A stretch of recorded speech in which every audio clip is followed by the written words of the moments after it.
Hello YouTube, another Rainbow video, this time on Jellyfin. It's just a quote-unquote Netflix of sorts, self-hosted. You throw your files on your server, it just pops up here, asterisk kind of. I'm gonna go over all the settings, everything that I think it's cool. Of course, if I click on any one of these, we'll start watching. Um, and you know, you can, if you stop midway through and exit, it will save where you've stopped, right? So that's really cool. That's the basic functionality you would like from a video streaming TV show watching service. Really cool.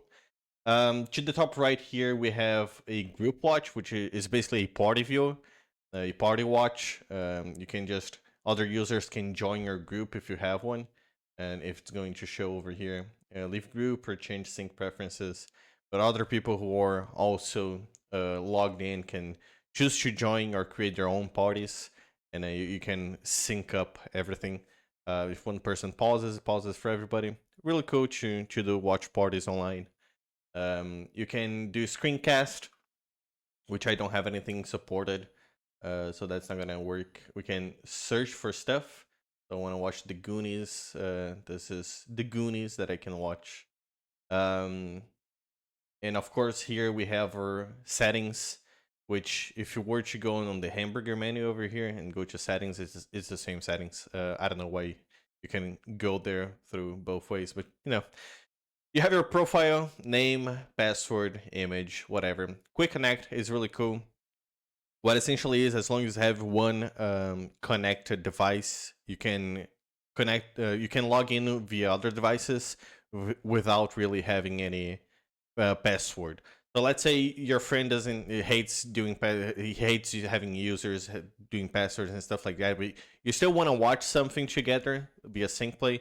Um, Whenever he's logging in, he's on the login screen for Jellyfin. He can generate a code, and if you input the code here, it will log you with your account on his device. And you can have multiple logged in accounts with multiple devices. So my one account can be logged in multiple devices. Like no one really cares because it's self-hosted, right? And then you can do a watch party from there with yourself, which is really cool. With your self user, both people. Some display settings, stuff that you're not gonna mess with. The playback you're gonna mess with. Okay, so whenever you first start hosting, some of the MP4 files are not going to correct, or some files in general are not going to correctly being coded for viewing, so they're not gonna show up on the main screen.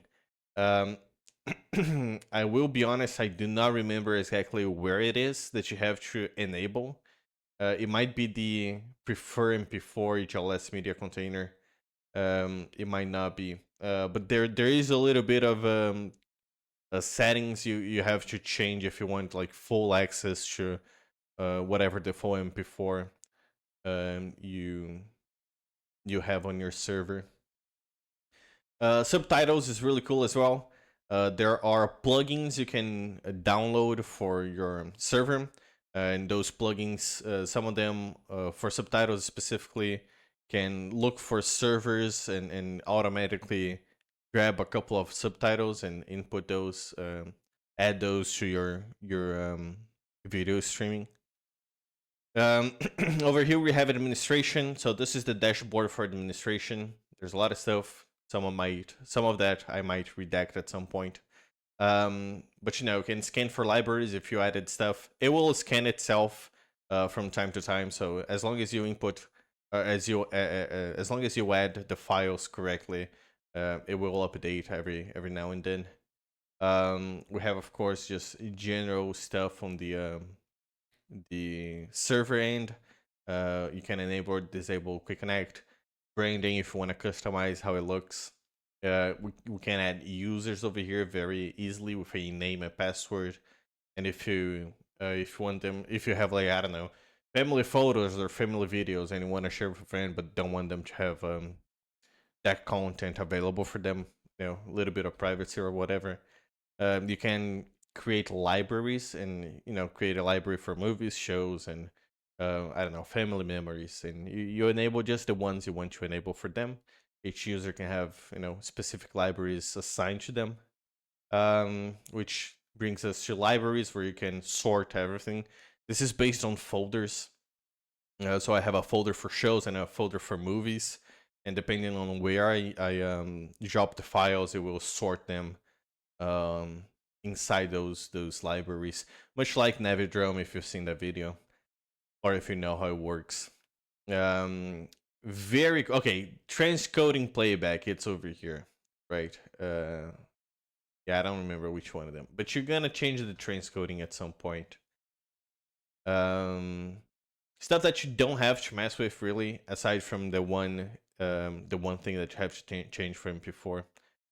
Um, you have devices, activated devices, log activities, live TV if you want to add that. I'm not really sure how it works. Not really sure if you have to add that on the server and everybody has access to it, if it's added to a library or not. And finally, plugins here. You can, if there's something like yeah, I have open subtitles, for example, right? It's installed. Well, let's look for everything.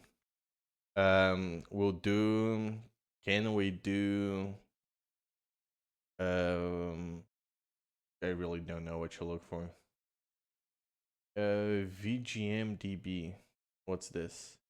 Add support for VGM music libraries. Oh, video game music? Is that it? It might be.